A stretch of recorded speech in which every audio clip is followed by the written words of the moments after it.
deebinee jirra daawwattootaaf dhaggeeffattoota keenya. Isaan kuni gatii argatanii sirraa otoo hin taane ofima isaanii of kennuutiin gatii baasanii si bukkee dhaabbatanii si gargaaran. Amma argachuu waa'ee akkasumatti bakka of kennaniituma godhanii dhugaa dubbachuuf taananii warrumti waanuma tokko ta'es waan ta'e jedhamee lakkaa'amuu hin taane jechuudha. Beenu jawaadhu si gargaarradhanii namoonni dhuunfaas kun akka xumuramu godhanii waaqayyo isaan sababeeffatee faarfannaa miilanaa kun hojjetameera jechuudha. Baay'ee namatti tola. Araara keetiin as ga'e manni kiyyaa. Gargaarsa keetiin as ga'e manni kiyyaa. Lolamuutu hin jiru. Waan meeqatu jiru. Yeroo dabarree as geenyeera. Gooftaaf galannaa ta'u. Baay'ee namatti tola. Mee faarfannaatiinis ta'ee tajaajila kan biraatiin yeroo baay'ee dubartoonni hin ka'u gaafa jennu worshipii gochuutiinis hin ka'u dura ba'umsaanis hin ka'u raajummaatiinis hin ka'u waan garaagaraatiin tajaajilli isaanii gaafa ka'u amma dhiirotaa chaalenjii waan hin dandeenyeef karaatti yeroo baay'ee danqamu moo rakkoon isaanii inni guddaan maayini kan milkaa'u muraasa baay'inaan yoo ilaalte faarfattoonni dubartootaa milkoofnee miti kan milkaa'u muraasa hin ka'u baay'inaan hin ka'u kan milkaa'an garuu muraasa inni kun rakkoon isaa maayini itti tilmaamtati mee akkamitti mulaalta isa kana? Kuni waan keessa jirudha. Dhugaa dubbachuuf taanaan dhiiras ta'e durbas waamichi waliin caala. Waaqayyo numa keenya yeroo nu waamu aboonutti ilaatee nu waama. Sagalee waaqayyooti. Humna of keessaa qaba jechuudha. Faarfannaa jechuun sagalee waaqayyooti. Humna hojjetu of keessaa qaba sagalee waaqayyoommaa. Innaa namoonni maaliif ka'anii xiqquma siqanii achi siquu dadhabu yookiin waan nuti bareedantu isaan keessa jiru addunyaadhumaaf kan ta'u kan nuti ergaadhumti dhaloota fe'isu maaliif achumatti naanna'u yookiin maasiquu dadhabu isa jedhuuf ani akka ilaalcha kootti jechuudha. Waan na mudate keessas darbee akka nama waa argee akka mo'atee darbee tokkottis keezii kana haasa'uu yeroo barbaadu namni waamame dhiiras haa ta'u durbas waaqayyo sagalee kana dubbadhu. Faarfannaadhaan haa ta'u sagalee waaqayyootiin macaafanaa ta'u kara qabu waamamee gara waamicha kanaatti yeroo dhufu tokko hojiin kun hojii hanga xumuraatti ta'u hanga dhumaatti deemsisuu akka qabu. Kiristoos kennaa keenya isa eenyumtuu hin irraanfachiifnedha.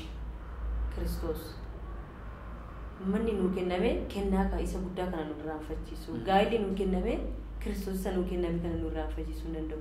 Kennaa nuu kenname Kiristoos nu dagachiisu kamuu akka hin jirre jalqabu itti yaadee seenuu qaba. Erga kana godhe eega waamame immoo wanti chaaleenji isaan godhe duubatti deebisadhee yaadu tokko aasaa warra akkan dura siin jedhe sana warra seexanni ergatu. Oduu dhaggeeffachaa jira. Warra aasaa warra seexanni ergatu dhaggeeffachuu dhiisuu danda'uu qaba namni kun fuulduratti deemuudhaaf jecha. Namni waan seexanni haasa'uu fi waan namni seexanni ergate haasa'u dhaggeeffatu isteeppii tokko tarkaanfii tokko fuulduratti siquu hin danda'u.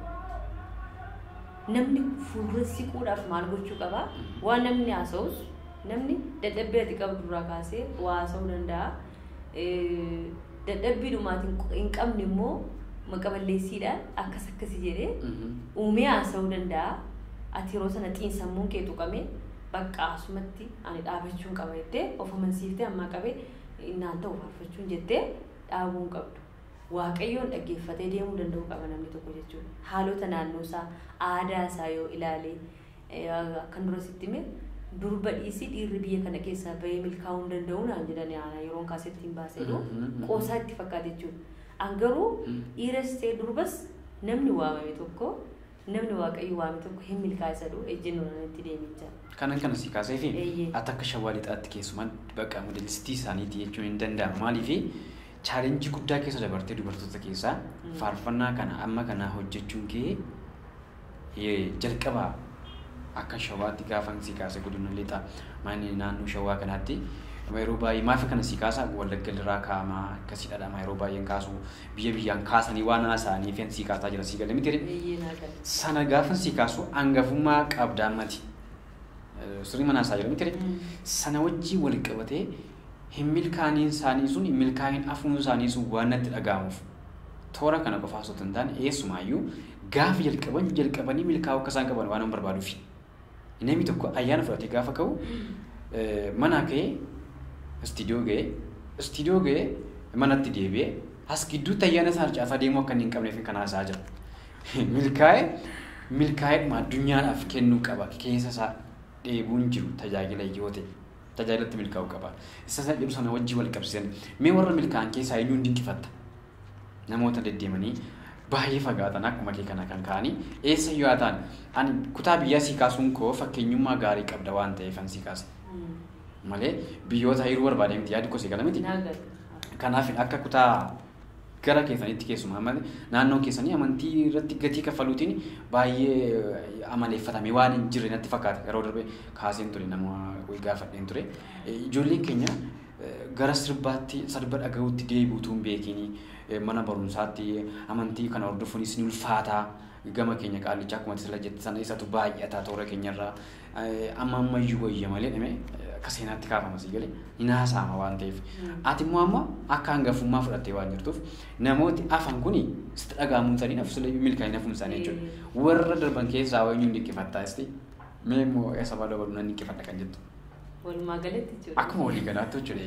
Isaan kufaniis akka isaanii ta'uu akka isaan qabanii midhaamsa dabarsa kaachumarraa si dabalatee jechuudha. Okay, ani namoota ni dinqifadhu jaalladhusi tajaajiltoota faarfattoota keessaa jechuudha. Dhugaa dubbachuuf taanaan waaqa bilisee karrasaa hidhee kadhachaan ture. Waaqa bilisee karrasaa faarfattuu goote faarfattuu na godhe anasi. Waaqa addisuu wayimaa hidhee kadhachaan ture. Bilisee addisuu faarfannaa isaanii guutuu namoota baay'ee itti jajjabaadhu baay'ee qaba jechuudha. Kan maqaa isaanii hunda yoo dha'uudhaa baadhee baay'eetu jiru jechuudha. Warri kuni akkuma siin jedhe isa seexannii fi namni seexannii ergate jedhu dhiisanii bira darbaniitu isa waaqayyo jedhu dhaggeeffatanii sadarkaa kanarra ga'anii yaada.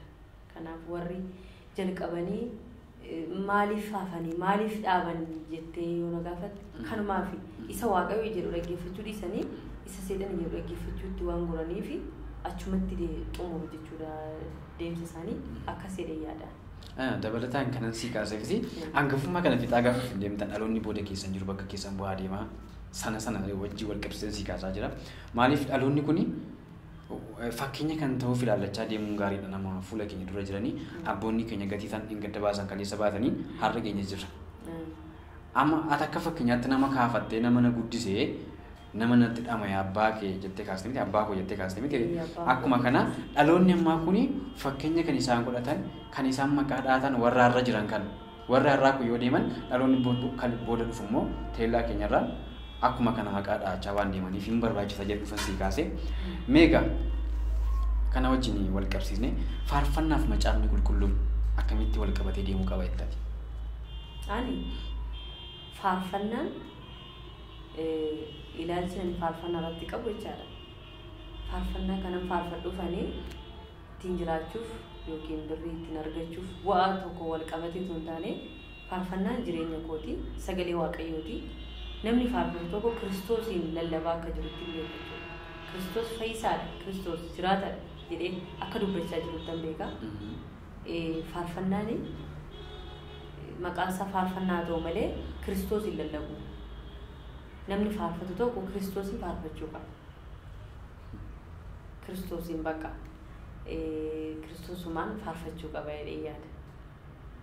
Faarfannaan immoo jireenya kooti jedhee yaada. Faarfachuu waan qabuuf sagalee waan qabuuf yookiin faarfattuu ta'uudhaaf jedheetu hin taane wanti jechaa jiru kun jireenya ta'ee narratti hojjetee waan an argeef yookiin waan an itti amaneefan hanga dhumaatti jennoodhaan haala kam keessatti isa naa kenname kana kennaa na dagachiisu utuu hin jiraatiin itti fufuu danda'uu qaba yaada. Namni kamis immoo akkuma kanatti itti fufuu danda'uu qaba. Sagalee waaqayyooti faarfannaan jedhee beekee sagalee waaqayyooti wal qabsiisee macaafa qulqulluu Kiristoos irratti xiyyeeffatee faarfachuu danda'uu qaba jechaadha. macaafa wajjin amma walaa fudhatu maaliifan kana si kaasee namoonni baay'een achuma keessaan baas faarfannaa manchuu kutaa macaafaa keessaan fuudheedhu garuu xiksii ilaallatu yoo hin qabu namoota tokko yoo ilaalte kanaafan si kaase maaliifi aayidiyaa masaatu fudhata macaafa qulqulluu jedhama malee wanti inni jechaa jiru faarfannaan yeroo baay'ee kan lubburraa faarfatamu jira kan foonirraa faarfatamu jira kan hafuuraa jira nama miti isaan kana keessatti gaafati ilaaltu kinumti foonirraa faarfatamu sirba wajjin wal qixa akka ta'e beekamaadha. Unu warri miti warri ta'anii dhaggeeffatan iyyuu akkasumatti kan darbu jechuudha. Kan yeroo baay'ee immoo ati amma dubbattee turte macaafa qulqulluu irratti hundaa'e jettee kaastee turte. Faarfannaan kee baay'inaanii kan lubbuu wajjin walitti hidhata faarfannaa lubbuu sodaa keessa dabartee haala keessa dabartee wajjin wal fudhataa haala keessa jirtu wajjin wal fudhataa akkuma kana macaafa qulqulluu amma maammachuu qaba faarfannaan amma. Yeroo tokko ejjennoo kooti wal fakkaatu kan dubbadhu obboleessi kudastaan sarmuu faarfataa jechuudha. Waan dubbate tokko jira nama ittiin dhaggeeffate wayirraa maal jedhee namni jedhe gaafa bilchaatu Kiristoosin faarfataa jedhe.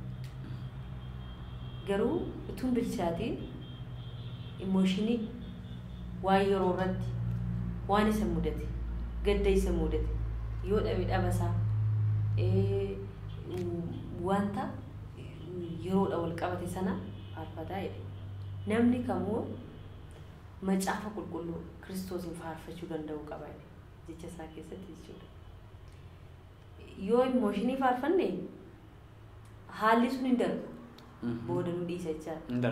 Yoo gaddinis gaddisuu booda kolfuu dandeenya. Dhaloonni itti aanu immoo maal jechaa jirti rakkinni maali rakkina kan hin beekneef dhaloonni dhufuu danda'a. Rakkinni maalidha maal rakkattee rakkoon maalidha abbaa godhee gaafatee akkamitti akka deebisuuf rakkisa jechaadha. Maaliif namni sun dhimma dhuunfaa isaa irratti faarfatee waan ta'eef sagalee waaqayyoo ta'e immoo sagalee waaqayyoo dhaabbataadhaan ganama haaraadha jiraatadhas waan ta'eef macaafa yoo ta'e dhalootatti illee yoo darbe dookimentii yoo ta'e illee ergaadha jechuudha yeroo hundumaa. Waldaan kiristaanaa wasa kana akkamitti hawaamishiistuma faarfannaani qabeenyi waldaati ayyaana waldaaf kennamedha. Warri macaafa qulqulluu keessa galanii faarfachuu qaban warri qaban garuu faarfannu isaan kan akkamitti qabdee ofitti haammattu hoomeenni faarfannaa fi kennamuu qaba iddoon isaa akkamitti sirraa'uu qaba jettee isa kana gama waldaatiinis. Ani dhugaa dubbachuuf asitti ergaan waldaadhaaf dabarsuu barbaadu dhaloota faarfachaa jiranis haa ta'u dhaloota lallabaa jiranis haa ta'u dhaloota raajaa jiranis haa ta'u waldaan waldaa taate tokko waldaan dhiiga Kiristoosin bitamte Kiristoosin lallabaa jirtu tokko gochuu kan qabdu sabas ta'ee tajaajiltoota isaanii macaafa irratti akka isaan xiyyeeffatan gochuu danda'u qabu. Maaliif akkuma isin jedhe bor dookimentii yoo ta'e illee dhaloota itti aanuuf macaafni qulqulluun sagalee waaqayyoo ganama haaraadha waan ta'eef dhaloota itti aanu waggaa baay'eedhaan darbee tajaajiluu danda'a jechuudha. Macaafa irratti akka isaan faarfatan akka isaan sagalee waaqayyoo faarfatan gaafa faarfatan warri lallabanis sagalee waaqayyoo akka lallaban gochuu danda'u qabdi waldaan. Ati gama keetiin gara tajaajila faarfannaatti nama fiddee qabda. Dhugaa dubbachuuf gara tajaajila faarfannaatti of jalatti qabadhee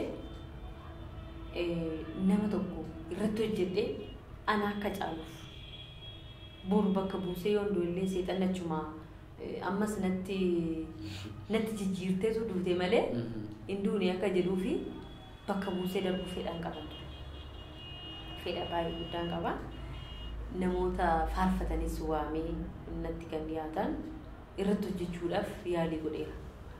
Garuu amma isaan fedhi isaan na dhaggeeffatanii gaafananii kana godhi ka akkasitti faarfadhu isa kana immoo akkana jedhi gaafa ittiin jedhu waan isaanii ol ta'ee olaantummaa itti agarsiisaa ta'uu jiru tokko itti fakkaata jechuun ammuma xiqqoo argatan takka ayyaanuma xiqqoo argatan sana gaadha komentii fudhachuu waan isaan hin barbaachifne itti fakkaata. Bakka namni biraa waan isaan gorsuu hin barbaachifne itti fakkaata. Biloog yeroo na godhanii irratti hojjedhee xumuree kanarraan ga'e kanan jiru hin qabu. Garuu obbolaan koo irratti warra wajjin dhaladhe jechuudha ijoollee kababaa irratti amma tokko na ilaalanii itti simee hangafa isaanis waan hin ta'eef na dhaggeeffatanii gara faarfachuutti gara sagalee waaqayyoo dhugaa Kiristoos kana dubbachuutti kan dhufan jiru jechaadha. Garuu nama kaan immoo yeroo baay'ee gaafa yaadu akkasitti meeqana milkaa'u hammi isaan si dhaggeeffatan kan mataa isaaniitiin socho'uu barbaadu malee hammi isaan sirraa fudhatanii kan keessanaan dhuguma rabbii ati beenu na dursitaa isti waan jette nan godha jedhanii ittiin jedhan fedha kan qaban jira. Gara dhumaatti deemaa jirra. Mudannoo kee wajjin wal qabsiistee dhaamsa qabaatte waldaa kiristaanaafis haa ta'u faarfattoota keenyaafis haa ta'u dhaloota boru bakka keessan bu'u kanaafis gabaabsiidhuma sa'aatiin keenya deemaa waan jiruuf dhaamsa kee mudannoo kee wajjin wal qabsiisitti haasa'u. Dhaamsi nani waldaadhaaf dhaamu akkuma sitti amantoota isaanii tajaajiltoota isaanii sagalee waaqayyoo barsiisuu macaafa irratti akka namni xiyyeeffatu gochuu amma dhugaa dubbachuun dhaloonni amma jiran kun Kiristoosiin akka hiriyaa isaanii godhachuu akka omtuu maaltu dhufaa jechuu tokkotti dhufaniiru.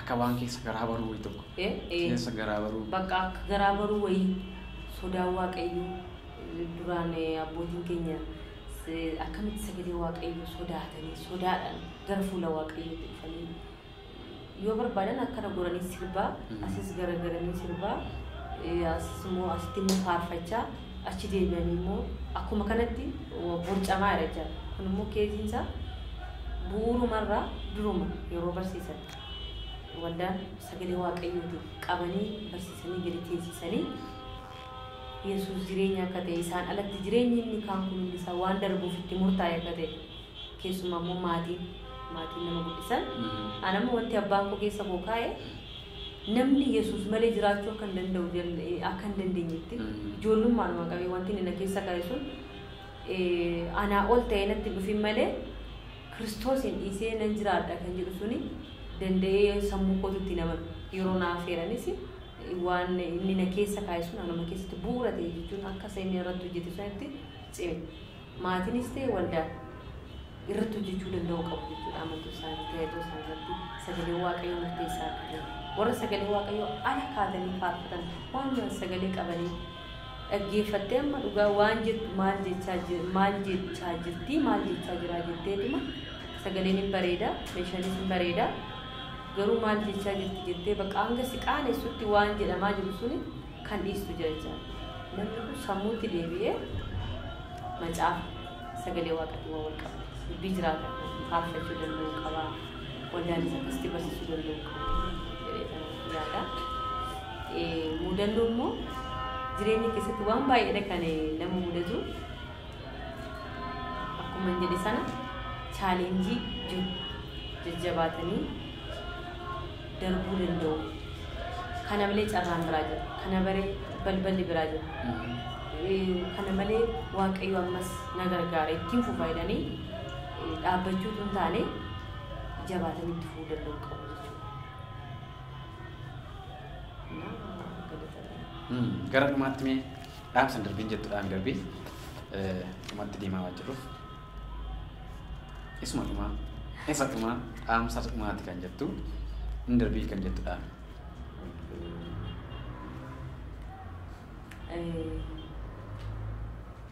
Dhaamsiin hin darbiin jedhu